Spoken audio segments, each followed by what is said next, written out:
Early in the morning of March 12, 2011, the Lululemon store in Bethesda, Maryland was about to open. The manager arrived at the front door, ready to open the shop for the day, when she noticed that the door had been left unlocked. Looking through the windows, she realized this wasn't just a situation where an employee had failed to lock up the previous night. Clothing had been torn off the racks and thrown across the shop floor, and some of the mannequins had been knocked over.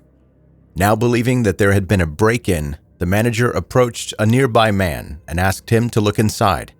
The man followed the trail of bloody footprints to a hallway out the back, where he saw a woman lying face down in a pool of her own blood.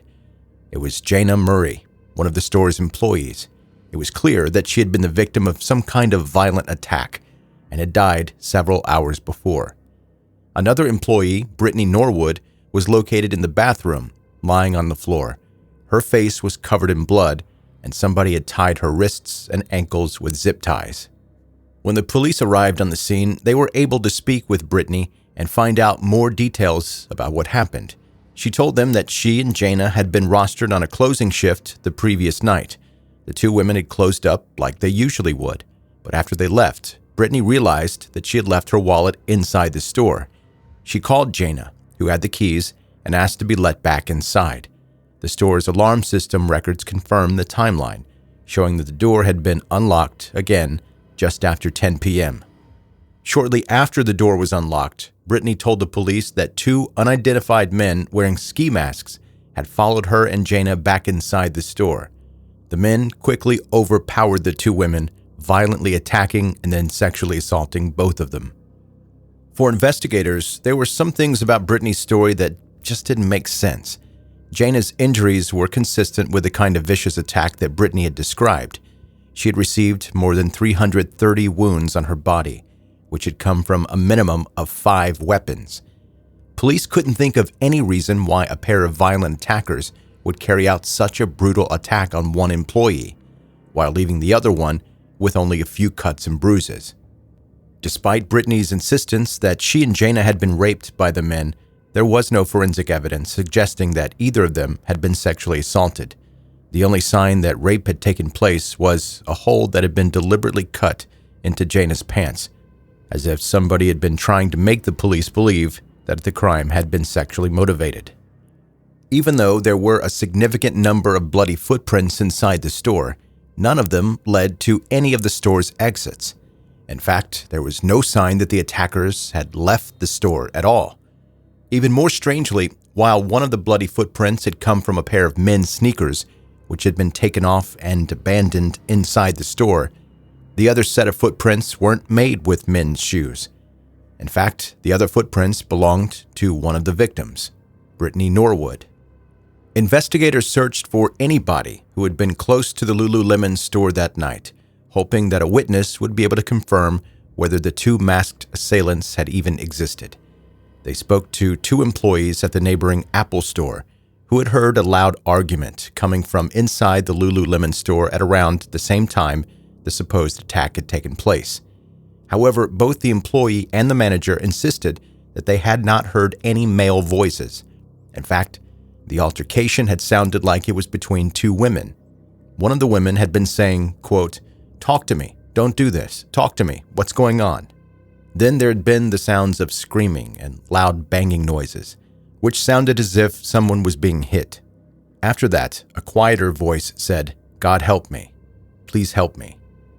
At the time, the Apple store manager hadn't thought the argument was anything serious, believing it was, quote, "just drama."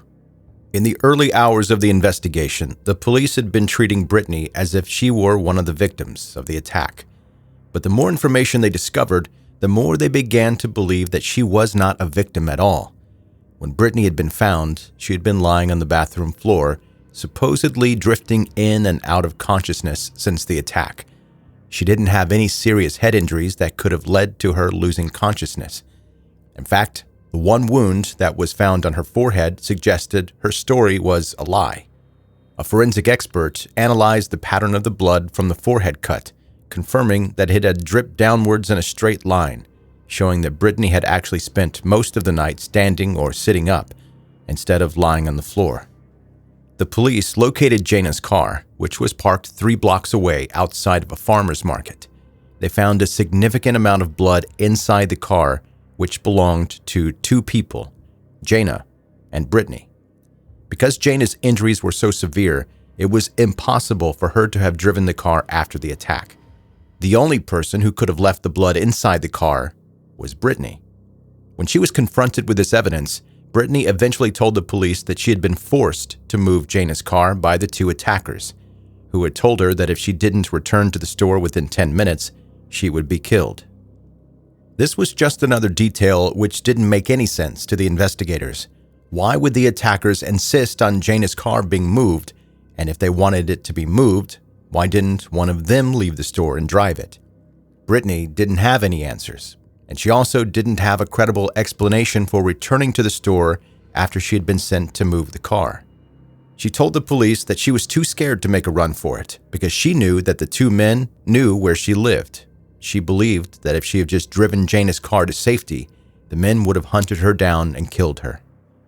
1 week after Jana's death, Brittany Norwood was arrested for her co-worker's murder. The masked men who had broken into the store had never existed. Instead, Jana had died after a petty argument with Brittany.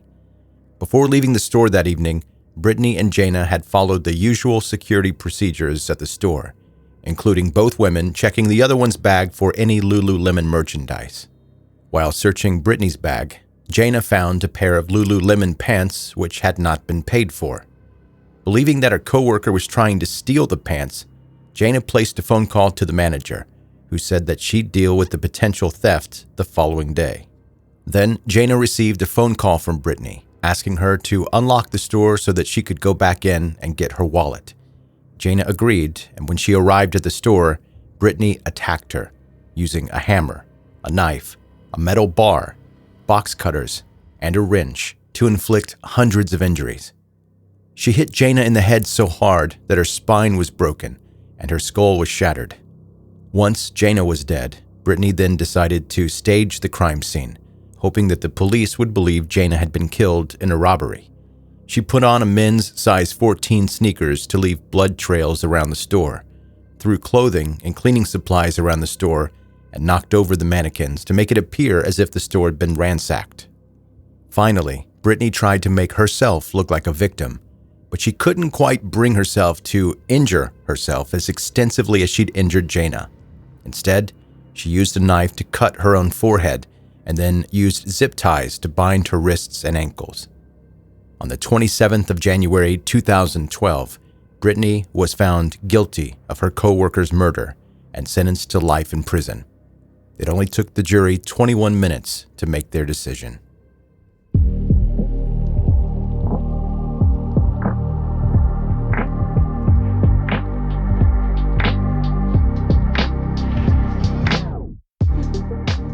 That's 10-Minute Murder for today. Brief and bingeable true crime. My name is Joe. I'm the host, and I really appreciate you listening. If you're brand new to 10-Minute Murder, super happy that you're here.